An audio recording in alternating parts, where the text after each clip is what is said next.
You've probably guessed the basics of F1 2013 already. Slightly prettier graphics, all the drivers at the right teams, McLaren a bit more rubbish, Mercedes a bit less. Oh, and you can now save in the middle of a Grand Prix in case you want to go the full race distance without losing an entire evening to it. It's all well and good, but quite frankly the sport hasn't changed that much in the last year, and therefore neither has the game's version of it. Which is why what you and I are really interested in is the new Classics mode, a chance to drive F1 cars that look and behave radically differently from the modern supercomputers on wheels. I've driven them all now, so I'm in a pretty good position to give you a list of my 3 favourites from the selection of 80s and 90s cars featured in the full F1 2013 Classic Edition. If you're just planning on buying the regular edition, you'll have to put your fingers in your ears when I start talking about the 90s or something. Believe it or not, my first pick is actually the slowest car in the game, the Williams FW07B.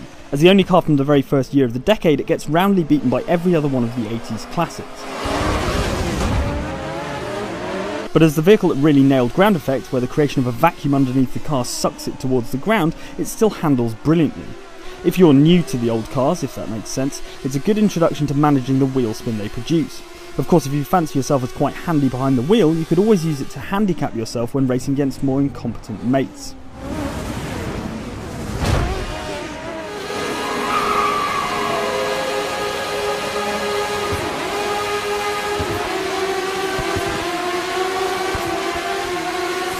There are actually 3 cars from the 1988 season in the game, with the reason being that this was the last year of turbocharged lunacy before turbos were banned for 1989. I picked the Lotus 100T mainly because of its lurid paint job, but all 3 deliver that same kick to the spine when the turbo spools up. What this means is it's probably the most demanding car in the game to drive, particularly as you try to manage the enormous amount of horsepower delivered on the exit of slow corners. It's a discipline that's different from the 2013 cars in the game, less about nailing precise lines and more about keeping the thing on a leash with instinctive car control. Because of that, it's extremely satisfying to hustle it around the track.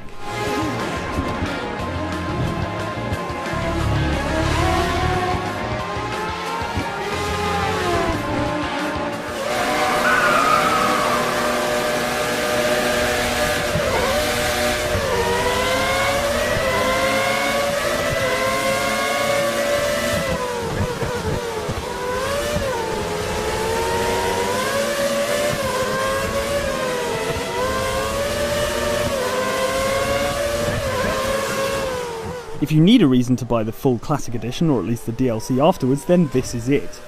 The Williams FW14B, which powered mustachioed Brummy hero Nigel Mansell to the championship in 1992, is still considered one of the most technically advanced F1 cars ever made.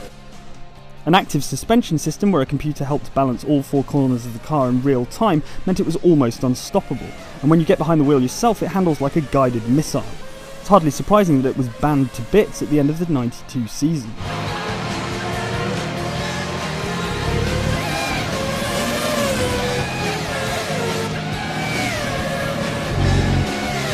So there you have it, that's my list of cars I'll be jumping into when F1 2013 arrives on October 4th.